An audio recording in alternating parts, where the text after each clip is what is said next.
Welcome to Hierasmus and Friends, Stories Behind the Science, hosted by Hierasmus, the leading clinical platform for ABA therapy. Each episode highlights inspiring stories from experts and individuals with unique perspectives. Join us as we explore valuable insights and foster empowerment within the autism community. Hello, and welcome back to Hierasmus and Friends. I'm your host, Amy, and today I'm excited to introduce BCBA and filmmaker Ryan O'Donnell. So, how's it going today, Ryan? Very good. Thank you. Appreciate the opportunity to chat with you and others as well to listen in. Yes. Thanks so much for being here. Well, I'm really excited to dive into your recent film on the history of ABA. But first, let's get to know you a bit better. Can you tell us more about yourself, where you're currently living, what you do, and a little bit about your family life? Yeah, for sure. So I'm based in Nevada in the United States. I enjoy like four seasons and the kind of changing of the times and whatnot of that you get with the calendar year. A lot of outdoor activities and stuff like that. And so the Northern Nevada area has a lot of those possibilities, whether it's like skiing in the winter or if it's like outdoor activities in the mountains in the summer. I enjoy that sort of stuff. So I'm based in Nevada, in Reno, Nevada, and Nevada's been home more or less for most of my life outside of going to graduate school in Orlando, Florida. What else? Uh, Everything's pretty, I guess, standard for the most part. Married, got a dog, spend time outdoors as much as I can, and work life, I guess, you know? Yes, awesome. Thanks for sharing.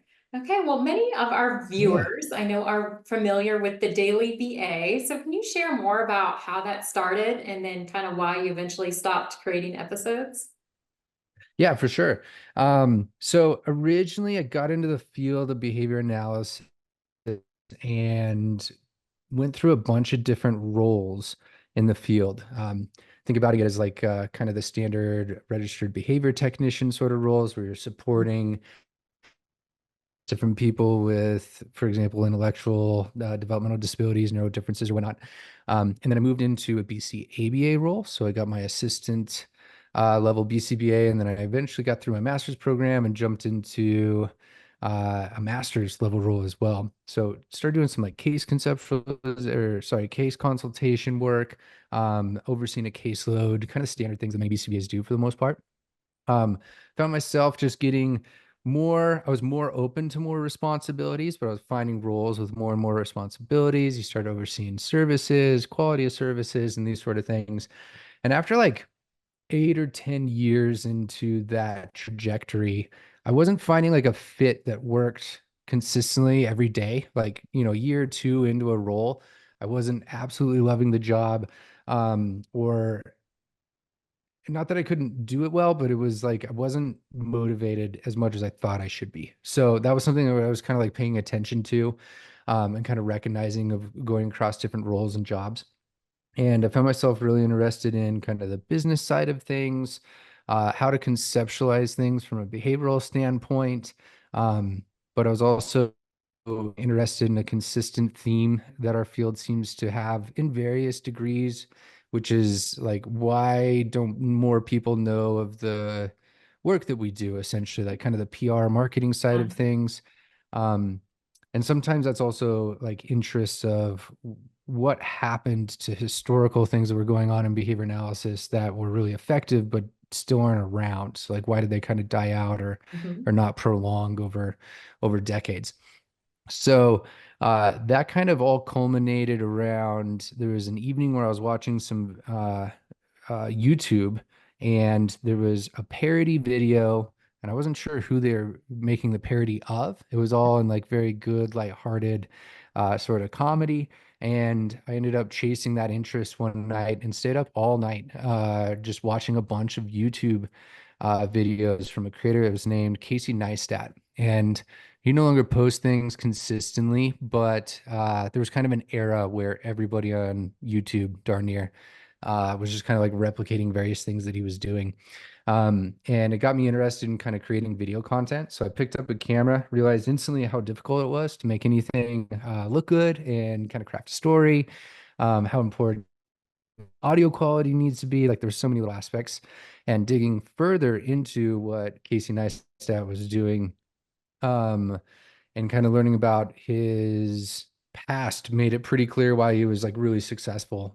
Prior, he was an award-winning filmmaker, sold a series to like HBO, and in short, wasn't like an overnight success like many people might attribute to people that just seem to be like Mhm. all of a sudden big on the internet or whatnot.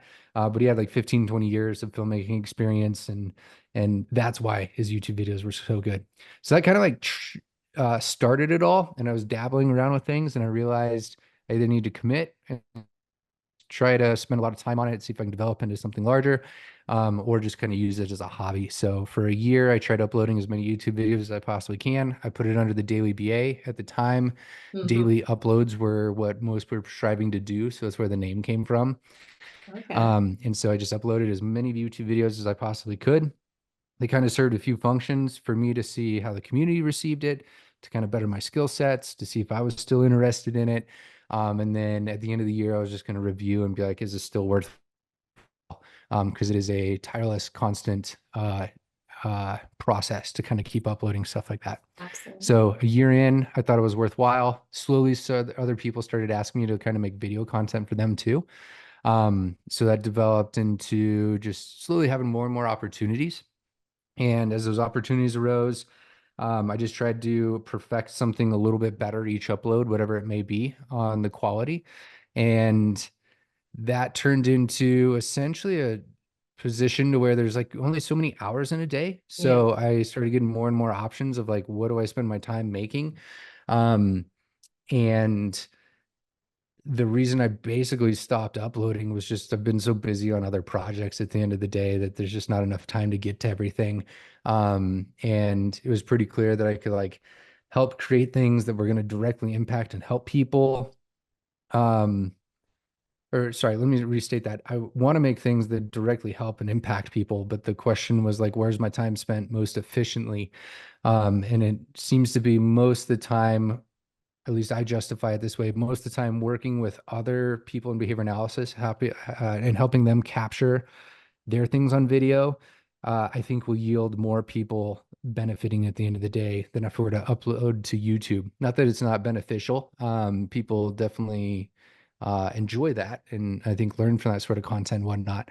But for example, like I helped Dr. Greg Hanley and some of the FTF behavioral team capture some of their courses that they get out there and they've scaled up. Um, so when you kind of think about how many people are directly impacting from like a better quality of service as a result of the time effort I put into something, it seems to me most logical to spend my time there. So I always say yes to like projects that I think are going to really, I guess, lend my skill set to help another organization or group of behavior analysts or group of scientists out more, than I do spending time committing it to YouTube. And I don't know, there's been a few uploads now and then, but you can tell that it's very few and far in between, mainly just because I think it's worth spending my time there. Just to put that in context a little bit, like when I was first starting up the YouTube channel, it was 40 to 50 hours a week for a daily upload that I had to put in. And I was also like working a full-time job. There was just no time for like a social life or relaxation or family life in that sort of mode. So that's still where I'm at. Like, do I want to put that time in? I don't anymore. So I try to spend my time a little bit more wisely. So Absolutely. anyhow, that's kind of Yeah. the long story long on that. Yeah, that's great. Well, I recently went on there and kind of my go-to is to look at the most popular video and then the most recent video. And I thought Nice. that was super cool how you like scheduled out a recording 5 years ago that kind of launched a few Yeah. months ago. So I watched that and that was pretty interesting to see as well. So I forgot that was even scheduled. Like I knew it, but I just didn't pay attention to the time. And yeah, that was on that note, it's kind of a good example. I used to uh most of the YouTube videos, you'll find something that I've kind of like picked up from somebody else in some sort of okay. way. And so years ago, there's a big creator, still massive, Mr. Beast. Uh-huh. And Mr. My Beast, daughter likes Mr. Beast. he recorded a bunch of videos years before he got big that he just scheduled to upload at certain periods of time. So that style of like having something post from years ago was a direct copy off of that. But if you dig in, there's various different things where it's like the titles or the audio or the storytelling structure. Like there's basically a laundry list of different YouTubers or like filmmakers that I've stolen stuff from in that sense where I kind of like tested out. And that was one of Awesome. them. Yeah. Well, I'm sure you learned a lot from your journey on YouTube, but what ultimately kind of inspired you to create the documentary on the history of behavior analysis? And was there like a specific moment or idea that prompted this project? Yeah, so I've always been interested in the history, mainly because there is, like I said, like a lot of different things have been that behavior analysts have tried to work on getting out there and scaled up in various different ways. So just a few of those is like, there's actually an entire like K through 12 educational system set up. It was through programmed uh, instruction. So think about like automated computer instruction for K through 12. And they set up that full curriculum and used it within a juvenile justice system and basically set it up to where those that were in the juvenile justice system for very severe, uh, I guess they weren't like crimes, they were severe offenses, felonies and things like this, had the option to go in and self-study, or they could experience the prison system for what it was. And slowly, over time, people would choose to self-study more and they learn things and whatnot. And it was a very rehabilitative sort of approach. And those things will swing from the way administrations go. But that was an example of a really cool program. It was called Case One and Case Two, if anyone's interested, where they showed that just working collaboratively on an educational rehabilitation program that you could put people that were in unfortunate situations in a better position when they got out at the end of the day. But that never continued, didn't scale up. There's some other examples that are out there too, especially in the education space. So there was a lot of work on identifying like what are the best educational practices that were done in the 70s, 80s, and 90s. But that also didn't get adopted. So a lot of behavioral or what's called direct instruction programs were identified through a massive study called Project Follow Through, where they identified that they were very effective, but the funding didn't follow the effective programs. They decided to fund programs at the end of the day. So I guess I've always been interested in those historical things, and it's because sometimes there's really cool things that don't get out there. The other side of it is just our field always being learning somebody's history or the history of a subject can help you be a little bit more effective and efficient at some points. So for example, like reading an old historical conceptual things or philosophical things, probably not going to get something that changes your life overnight or like helps you serve your clients overnight immediately. But there can be like very useful things in there, especially if you like consistently scrounge through our literature and read of different things. So for the history piece, what's kind of interesting and bring it into today's context is um, what is more or less largely known as ABA therapy or behavioral therapy from either within our field by certificate holders of the BACB or people outside of our field. Most of the perception seems to be that like we are a therapy for a particular set of behavioral problems or solutions or populations. And I think that's just a byproduct of working there a long time. Mhm. And that's just where we've spent a lot of, it's just literally just a byproduct of us spending a lot of time there and the basically the infrastructure, whether it's the professional organizations or the monetary systems of like insurance funding and things like that. Like there's a lot of things that go into that, but it's kind of like, I think what's painted that picture. Um, but it's like one of the types of ways in which behavior analysts try to help others out. And so when you dig into the history of applied behavior analysis, um, the applied branch of our field versus what we're known for and kind of our day-to-day practice different. And I'm not saying one is better than the other here. It's just that there's a difference in where we started, what the kind of roots of the field, of the applied branch of the field are about, and what we're most commonly known for today. And even like I said, even within our field, a lot of the things that we originally started as a science were around issues like social justice. Mhm. Um, and that, while still a popular thing that people want to spend their time on helping work towards, it's like some of those old projects were kind of lost. So the story of our three, what's usually attributed to our three main founders in the field of applied behavior analysis were Bear, Wolf, and Risley are their last names. And they had an article in 1968 that was out of the University of Kansas. And so I kind of started by exploring that because it's the one that is most historically pointed towards as kind of like what constitutes behavior analysis or applied behavior analysis. And just kind of ideated off of that. There's a few different people I know that either went to school there or still professors at the University of Kansas. So one of them notably was Pat Fryman. He's pretty big in our field for a lot of things, including public speaking and whatnot. Pat went to school there and was trained by those folks. And in addition, there's a really good historian there. I would say the only, not the only historian, but like the one with the most understanding and breadth of knowledge and spent the most time on our field Uh-huh. is Ed Morris that's out of there too. He has literally a 50-year career, I think officially now of studying every aspect of our field, all the different branches, and being a lot of things outside of our field too, like how to properly be a historian as well and like document things. Mhm. So the stars kind of align in the sense of I knew somebody, Pat, that had gone to school there, and developed a professional relationship with him and worked on some projects with him in the past. Just by being interested in the history of the field, I knew Ed Morris, and he was open to the idea. And then there was a couple other people that were involved there and helping me kind of get the green light and open doors more or less to like Yes. getting interviews and whatnot. So everybody was super instrumental there. But a few others were Thomas Zane and Trina Spencer with Juniper Gardens Children's Project. A lot of them just kind of helping open doors and help me kind of figure out like how I could do that. And then the program chair at the time, Flo, was also very useful, or instrumental, sorry, in helping me kind of like pull it all together. So it was just kind of like the stars aligned, I guess. And I was Yeah. interested. I was willing to put the work in. Everybody, a lot of people, I guess, said yes and were open to sitting down for interviews.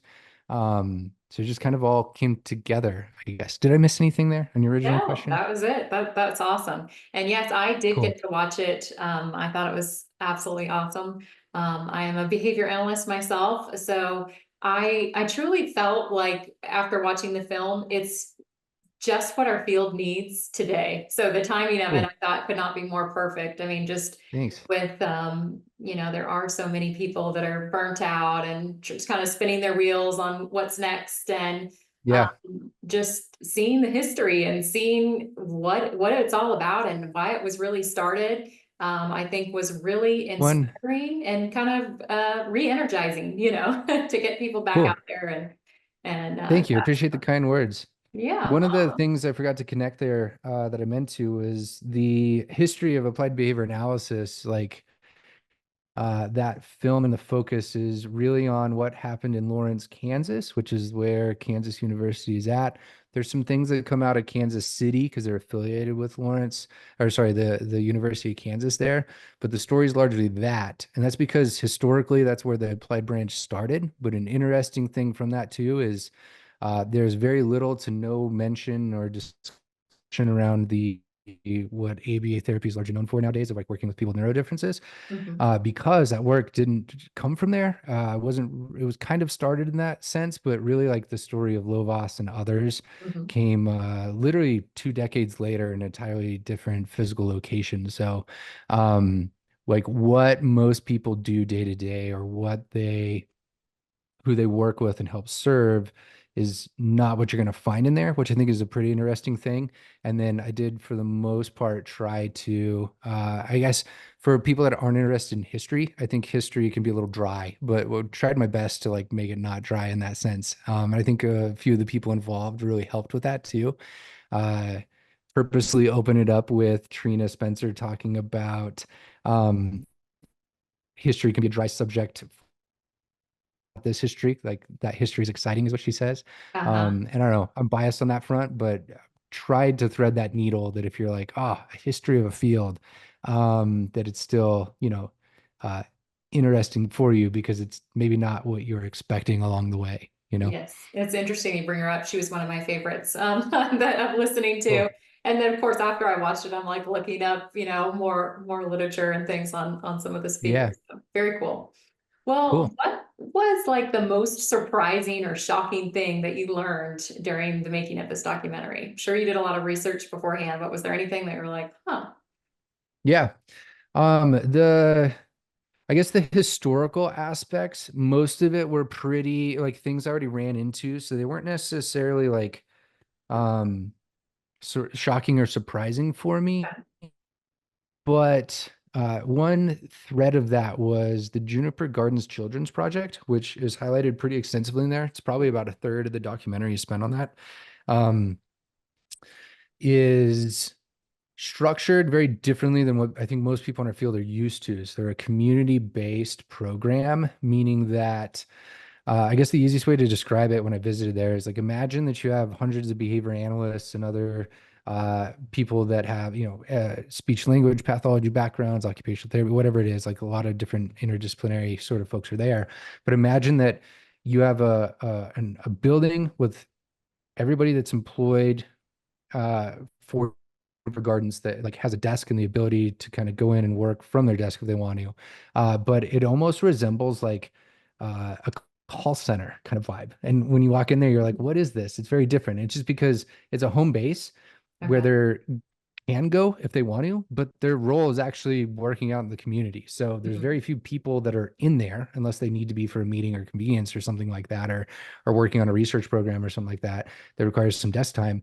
They're out in the community. So they're not structured like a therapy sort of clinic. They're not doing even like in-home therapy services necessarily.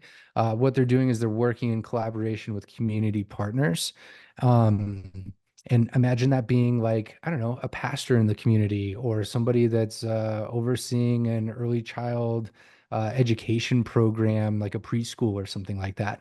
Like they're going out and they're working on projects that are in the community. So their clients per se are going to be, their community partners that they're collaborating with, that they're teaching or educating or collaborating with in whatever sort of ways to get behavioral solutions in place in a systemic sort of way. So rather than like working one-on-one with clients, it's more so working with others to uh, establish really effective, like scalable solutions. So there's a teacher that is in the documentary named Barb, and Barb tells the story of how she was a teacher that just happened to run into some of the people from Juniper Gardens, and it helped transform her teaching practice. And then she tells the story of how she went on for decades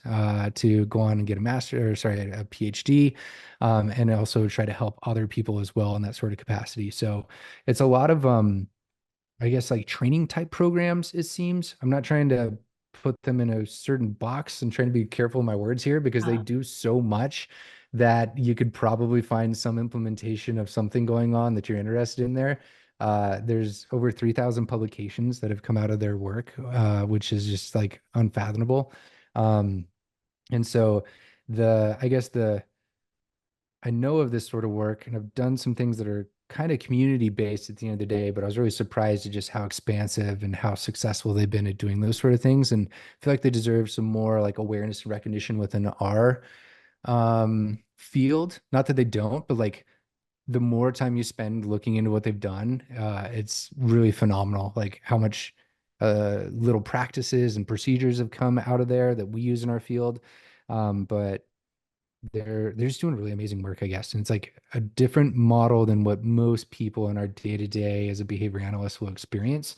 And what's interesting there is it's also like that's how Beowulf and Risley and others worked as well. So like our mhm. fields kind of separated off into different service delivery models than it was originally intended. And again, not trying to say one's better than the other, but there's some interesting things when you go community based. So that was, I think, really interesting and surprising. Awesome. Very good. Cool. I also read that you received permission from a widow to use AI voice technology in your film. Can you tell us more about that experience and the significance you believe it played in the film? Yeah, so anything historical, I was trying to get to the people. Ideally, I could, if I could, I'd sit down with the people closest to the subject matter itself. So, like sitting down with Beowulf Risley would be ideal. None of Mhm. them are still around anymore. Ogden Lindsley is a precision teacher that founded what's called the Standard Acceleration Chart, really an extension off of a lot of Skinner's work. And it's not really a part of typical ABA therapy too much, although you'll see it now and then. They kind of branched off and did their own thing for the most part. And since Ogden was based at the University of Kansas, although he had nothing to do with the Beowulf and Risley crew for the most part, like they worked departments in different parts of the university. They were both there. And so through searching for like archival material and whatnot, I tried integrating in those founders, Beowulf and Risley or Og, as much as I could through archival. When it comes to getting the approvals to do so legally and whatnot, that can be a little tricky as well in finding those. And so not everybody's included. And I was trying to figure out ways to include people in kind of creative ways as well. So when I sat down with Og's widow, Nancy Hughes, um, uh, I'd done some different readings and prepping before that. I'm an avid supporter of the Standard Acceleration Chart and the precision teaching movement as well. And so I knew a lot of Og's works. And there was a very famous final email that was sent to this big email list from both written by Og and Nancy.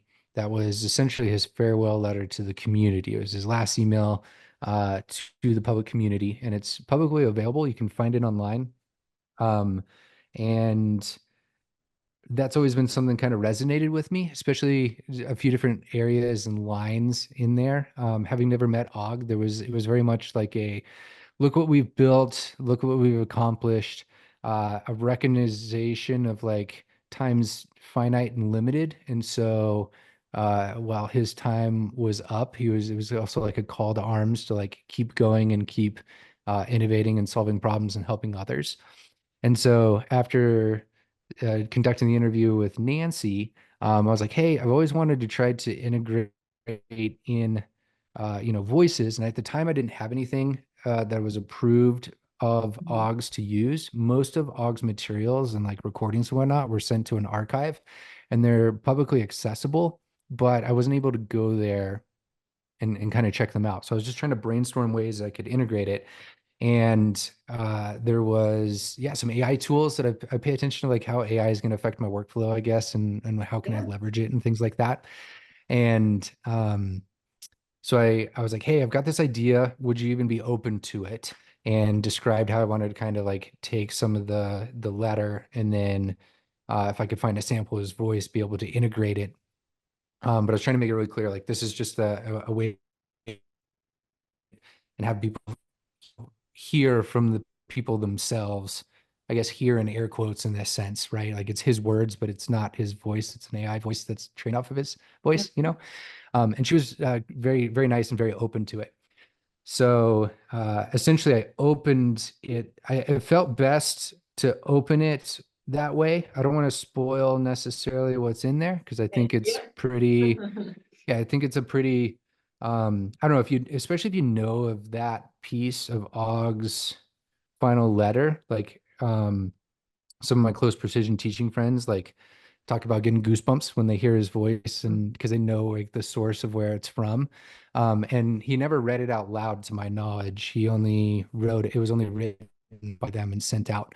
And so I don't know, I felt like a good application of it, like something I was comfortable doing. And Nancy was very open to it as well. And I think it opens with like kind of a serious but surprising like in a good way tone as well. Absolutely. Um, so yeah, that's kind of how that developed. Very cool and very impactful. Awesome. So, Yeah. how would you say the science of behavior analysis has influenced your work as a filmmaker? Do you find the principles of behavior analysis shape the way you tell stories? Yeah. So yes and no, I guess. There's like I try to think about it all the time, and for the most part, like what I find really interesting about a video and making any sort of video is you have uh audio, moving images, still images, text, like you have these different layers, and through using those, you can hopefully influence somebody in like a positive way if you arrange all the variables in just the right way. So I think of it as a kind of like a stimulus control problem. Like, how do I maintain stimulus control and essentially influence somebody without ever hearing or seeing them, really? Because you end up just pressing publish, and it's whether or not you arrange the variables just the right way. Um, I think there's a lot there to think about as a behavior analyst, but there's almost so much that's like difficult to wrap your head around sometimes. So for the most part, like what I try to do to make sure that I'm still integrating some of it in is, I mean, the subject matter is behaviorally related, but like using the science, I try to as much as I can run small like with close colleagues and friends that are physically in the area. Um, and both through like their verbal feedback, but also their nonverbal feedback. Like when do Uh-huh. they pick up their phone? When do they look away? When do they scratch their head or like, make some sort of indication that they might be lost? Like I try to watch for those sort of things. And so I try to use, I guess, some of the direct observation sort of aspects of what we do and then compile those. So there's a few different like one of the examples is you can take that sort of information, you can start to see like over certain parts of the film, or there's certain consistent error pattern or not error patterns. They're like an error pattern, I guess, from my perspective. Like, is there consistent feedback or like consistently places where people are getting lost or consistently places where people have questions in the film? Because that'll indicate like something's off that I need to figure out. Um, so I guess I think of it as like a big stimulus control problem of like, how do I get people to pay attention throughout the entirety of it? And if they're getting off there, there's something I need to do with audio visual layers to try to like correct that in some sort of way.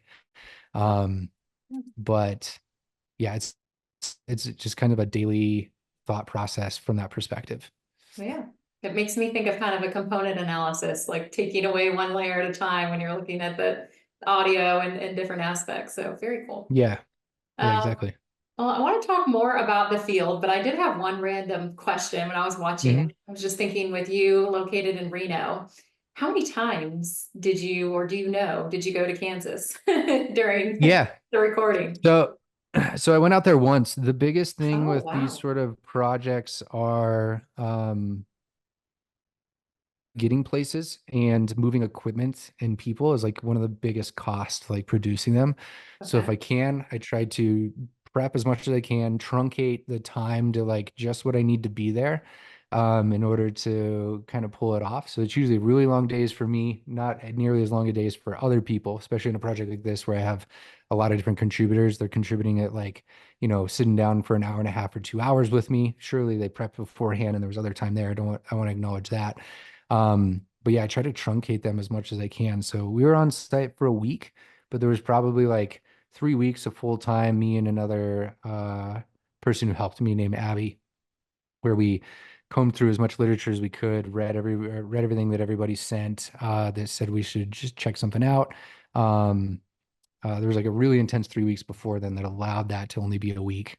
We did things beforehand as well. So we started about 6, 9 months earlier than that, but I didn't really get the green light from everybody, Mhm. including the university, to be able to do it until about 3, 4 weeks out. So that's when we put a lot of time into it. But yeah, it was just one time.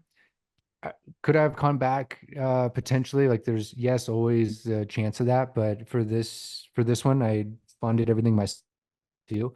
And so it's just there was only so much availability on those funds, and I had to limit it to one trip, I guess is what I'm getting at there. Or I would have had to significantly delay to go back potentially. So, Well, and I didn't want to do that. yes, you did a fabulous job then with the prep and the planning on that, because when I was watching Yeah. all that, I knew there had to have been a lot more film that was edited. And I was just thinking, I Yeah. can only imagine going back and starting this editing and then, oh, I need this, I need that. I'm like, how many times do you have to? Yeah. So Yeah. surprise. Usually you, One.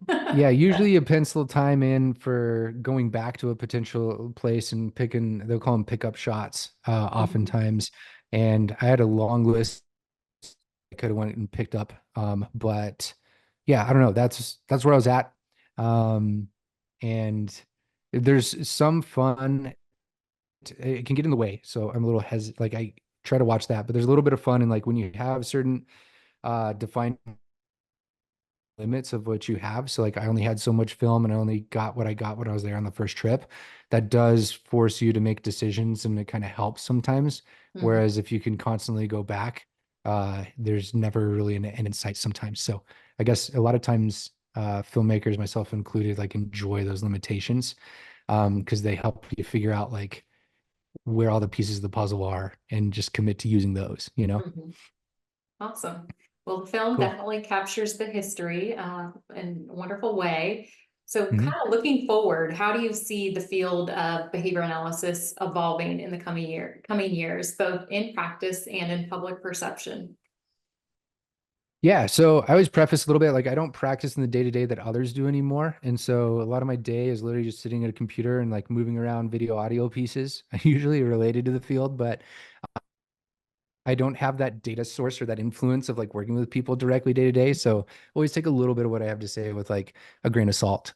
um, the it's the one benefit I do have is I get to keep in touch with a lot of things. And I still read the literature that's going out there. So um, it seems to be that the practice and like the demand and need for like credentialed people to help people out with neuro differences or other intellectual developmental disabilities is like still not being met. We still need to produce a lot more BCBAs and a lot more infrastructure needs to be kind of built out to like reach everybody out there that's looking for services.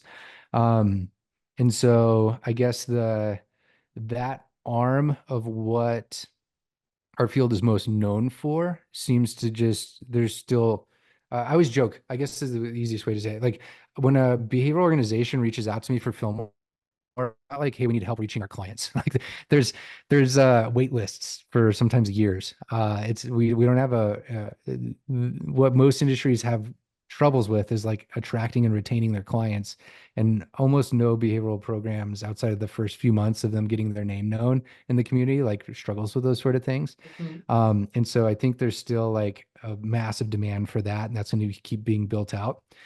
Um, what seems to be going on when you look at the last like 20, 30 years, and that's not just now, like I'm not trying to say that's like I think there's a little bit more, there's a little bit more proof in this. If you look at how our field's infrastructure is set up, is seems to be that there's still kind of this widening practitioner scientist gap. And I don't think most people like to acknowledge that it's there or they want to try to bridge the gap. And I struggle and say, I don't know if you're gonna be able to really get people on the same page to kind of bridge that. Like it seems to be that if you're really interested, for example, in experimental analysis of behavior and things going on in the research labs, like that's fine. That's going to be one area. If you're really interested in kind of the translational applied behavior analysis, kind of like what Juniper Gardens is doing and such, Mhm. like that's fun. If you want to really be focused on like delivering and helping with therapy service to as many people as you possibly can to like help and change, improve lives and that sort of system, like that's going to go on. Like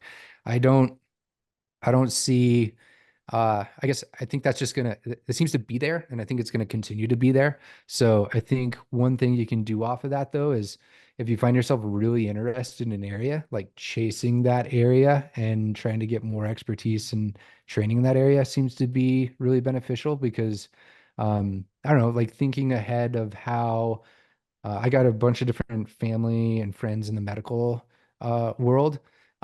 You're not training there to be a generalist. If you are, you're really just there to kind of point to the specialist at the end of the day, and the specialist is going to help you out, you know? And it seems to be that that's where kind of our field's wanting to go to. There's been talks of micro credentials in behavior analysis or and the infrastructure seems to be pointing that way, right? Of like it's going to go that way. Um, so I don't know.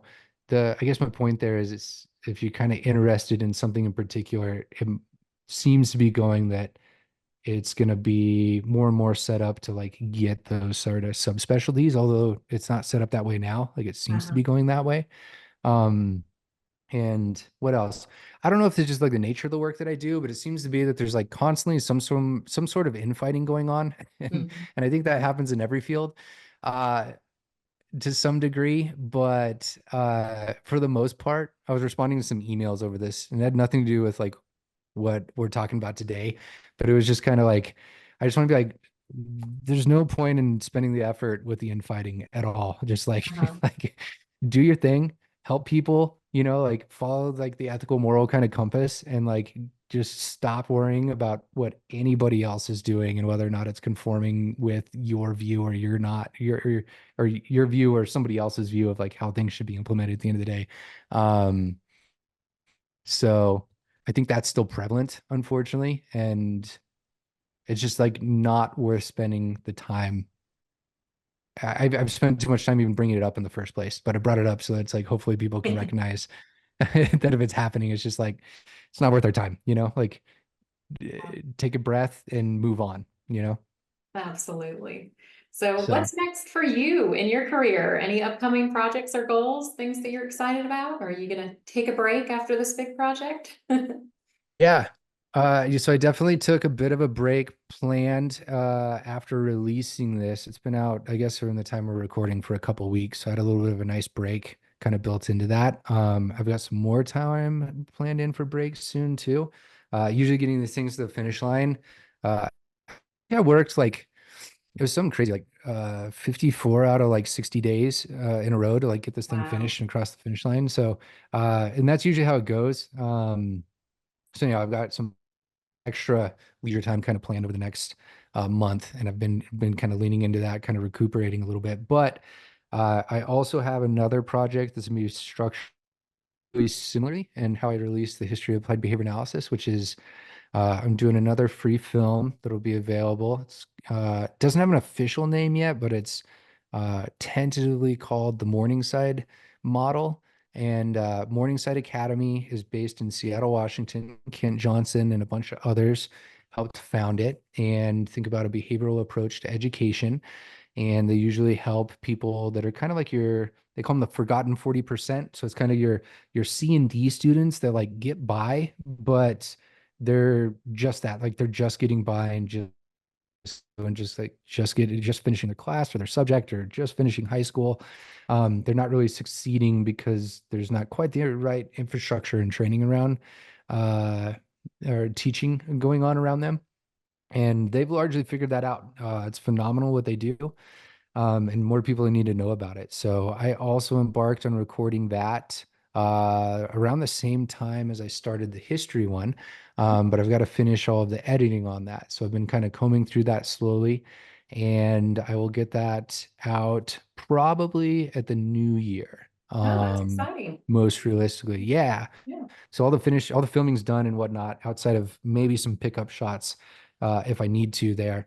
Um, but yeah, that one will be, uh, that'll be done. I got to get a version of that done in a couple months. So that's kind of like what's on the docket. And as soon as my recuperating's done over the next couple weeks, I'll be back in another full 60 days of trying to get that done as well. Very So cool. Awesome. yeah.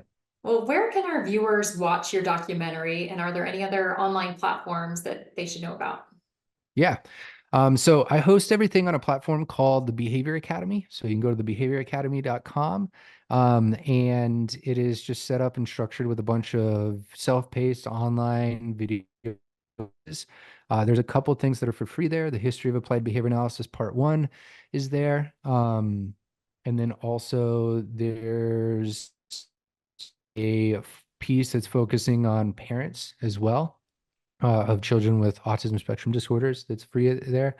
Most of it is structured around, though, helping people that are looking for continuing education. And kind of my pitch is like, I'm going to do the best I can on the audio video quality. So I strive for like a film-like experience rather than other models of that. Not that they're not valuable, but it's just kind of like what I'm interested in and how I try to differentiate what I offer there. So there's a bunch of really long courses for the most part there. Like think about anywhere, like for example, the history of applied behavior analysis one, there's a 13 CEU course that you can go and experience. So that's got roughly 10 and a half hours of content there. Um, and it's different than the film side of it that was free as well. So anyhow, I've got that platform, a lot of things up there, and a few people I've partnered with to put some content up there. And then what else? Um, the Daily BA still has an archive of like old material and content. I've got the Mhm. dailyba.com for the website, and I've also got the YouTube channel up. I know that still there's thousands of people a week that check that sort of stuff out. So I try to make most of that still, not all of it's evergreen, but I would say probably half the content on that channel still is like valuable, whether it's a book review or like some concept or term explained. So there's still a lot of things people can kind of go explore there, even though I'm not uploading consistently if you haven't checked it out. So I think those are the two things. Yeah. Okay, well, is there anything else that you'd like to share with us before we're going to move on to our closing question? No, well, I guess there's one. I meant to bring this up earlier, but the history of ABA, it's the film's called a part one, and people have asked about part two. So to like Yes. preemptively answer that, hopefully, is I hope for a part two, and I've like sketched out what I would do for parts two, three, four, five. Multiple of them, but I've got nothing committed right now. Largely what I'm looking for here on this one is like, how is it received by the community? Like, do people appreciate it? But also, is it being supported as well? So whether that's through the CUs that people can get or the course or like leveraging it in their courses, I got to see whether or not I can balance pulling it off. They're not cheap, but I want to do more. So I'm just trying to figure out like I'm finding out through the data like how many more I could do essentially. Um, but he's finding a value just like telling other people is the number one way you can help that project out is just tell other colleagues if you found it useful to go check the free film out and whatnot. Um, so yeah, part two beyond, hopefully, like I would love to do one a year if I could. But while I'm talking with people and I'm sketching that out, I haven't committed the resources, but I'll let people know if I commit the resources online and kind of announce it publicly as well. Awesome. So All very yeah. exciting. Okay. Well, the slogan for Hirasmus is focus on the child in front of you. We provide the best clinical platform so providers can focus on what truly matters. On this podcast, we like to close by asking our guests to reflect on their own children or the children closest to them, nieces, nephews, cousins, neighbors, anyone, Mhm. and share some advice on how they maintain the focus on the child in front of them in this busy world that we live in. So, Ryan, how do you keep the focus on the children in front of you? Yeah, I kind of think of three things real quick, which the first one is like I'm constantly sucked onto my phone. And so whenever I'm around my nephews or nieces, like the first thing I try to do is just like put it on silent, mute, and just like put it away from me because that darn thing is such a distraction. Absolutely. Um, the day-to-day life of like what I'm doing is it's weird, but like I think me learning storytelling structure and like when to make a cut on an edit and like when to move, like all of it's like just a puzzle of me moving things around. Like the better I am at that, the more people see it, which potentially means more people benefit from it. So like I'm constantly trying to think about how I can get better at that because it's not going to directly answer, like helping the child in front of me, but it's like my way to help other behavior analysts or behavior scientists or whatnot, help the people in front of them if I'm doing my job in that sort of way. Um, and then the other one's like when presented with the opportunity, and like I purposely plan these in too as much as I can. Um, you were mentioning like, if it's your own children or niece nephews or whatever it may be, uh, whether or not it's my niece or my nephews that I have, or if it's just like family in general, I try to like proactively plan that time in as much as I possibly can. So I've got some like purposely planned chunks of time every week, non-negotiable, that is like just for focusing on, for me, it's the family in front of me, Mhm. most times. I don't have children yet, will someday, and that'll Uh-huh. shift. Like that's Mhm. purposely planning in so that I can hopefully be in present fully all the time in that. Like I'm building that momentum in now with my own behavior, you know? Absolutely. Love that. Okay. Well, thank you so much for joining us today and sharing your story. We'll include a lot of Mhm. these links in the show notes so people can watch the documentary, and we can hopefully keep seeing more films coming out in the future. So thank you Yeah. all so much for being here today. And remember, in the midst of everything, it's the child in front of you that truly matters. Until next time, stay focused and take care. Bye. Thanks for joining us on Hi Rasmus and Friends, Stories Behind the Science. If you enjoyed this episode, please subscribe to our podcast and leave us a review. Your feedback helps us continue to share inspiring stories and foster empowerment within the autism community. See you next time.